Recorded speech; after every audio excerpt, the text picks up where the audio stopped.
This is the AIBB talking with Bruce Coudrey. Bruce is a member of the AIBB and is Managing Director of Benchmark Business and Commercial Sales. Bruce, what is an exit strategy and why is it important? An exit strategy is really best described as being a plan for easing the new management in and the old management out. And it doesn't necessarily have to be done by selling the business. There's other ways you can have an exit strategy. It might be better to have a management buyout or to have an earn-out or to allow people to buy shares in the business. So it doesn't have to be selling the business, although usually, and that is the best way to move out of the business and to realise and get the best result. Why is it important? Well, I guess it's sort of important. The best way to answer is to look at what happens if you don't have an exit strategy. If you don't have an exit strategy, most people that I've dealt with over the last 18 years and 2,000 plus sales, most of those people that don't have an exit strategy don't get the opportunity to exit on their terms. They exit under pressure or panic, and it's not an orderly sale. And if it's not an orderly sale, they're usually not going to realise the best outcome in terms of not only price, but the terms and conditions under which they sell as well.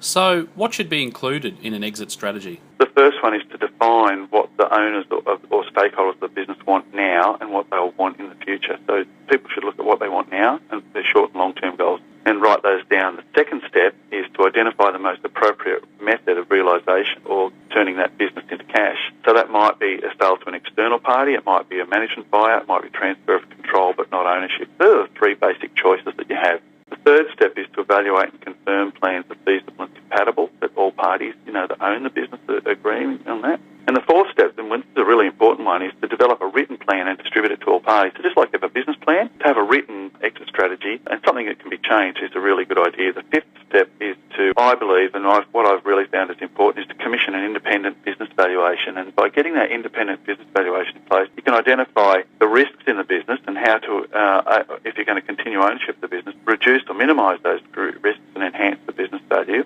And then the sixth step is to project future business value and to see how you can increase that. The seventh step is to plan tax liability. That's a very important thing. A lot of people forget about capital gains and other issues, and if you plan now, you can really minimise your exposure to the capital gains tax. The 8th of the 13 steps is to prepare the financials by including all earnings and deleting personal expenses. So what that means is that sometimes people who own a business will spend a lot of their cash flow on themselves or travel, and that's not really necessarily putting the business in the best light to sell it. So getting those things prepared is a good idea. The 9th step is to identify key issues like retaining key staff or getting contracts in place for either supply or sales of products. That's very important. Getting those things settled down it's not an instant thing, it can take some time. The 10th thing is to cultivate potential buyers. So look around to see who would be a potential buyer or stakeholder. The 11th thing is to start preparing a marketing plan. The 12th step is to implement sale or marketing or transaction plans. And then the 13th step is actually putting that into place, the execution of the plan. So we believe that if people put those 13 things in place, you can usually realise between 50 and 100% more of your business when you go to sell it than you may have done if you didn't have a plan in place. So where do I start and who can help me? I just repeat that having an exit strategy is a plan to leave your business on your own terms, so you can leave your business when you're ready and not when you have to. Now, every business is going to change hands sooner or later, and therefore you should give yourself an exit plan. By having an exit plan, you give yourself the best possible chance of getting the best price, maximum financial return, and lowered tax liability. Any AIBB accredited business broker has the ability to assist the business owner through that process. And an AIBB accredited broker will thoroughly analyse the owner's business. They'll highlight the greatest attributes, identify and qualify buyers, and help them to find those who are willing to pay the most for those attributes. Bruce, thank you for sharing that information with us.